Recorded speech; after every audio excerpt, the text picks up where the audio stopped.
चिदात्मने सर्वान्तरात्मने श्रीमद् वेङ्कटेशाय मङ्गलम्।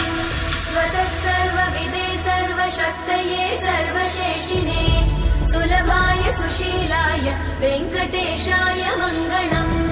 परस्मै ब्रह्मणे पूर्णकामाय परमात्मने प्रयुञ्जे परतत्त्वाय वेङ्कटेशाय मङ्गलम्। आकालतत्त्वमशान्तमात्मनामनुपश्यताम् अतृप्त्यमृतरूपाय वेङ्कटेशाय मङ्गलम्।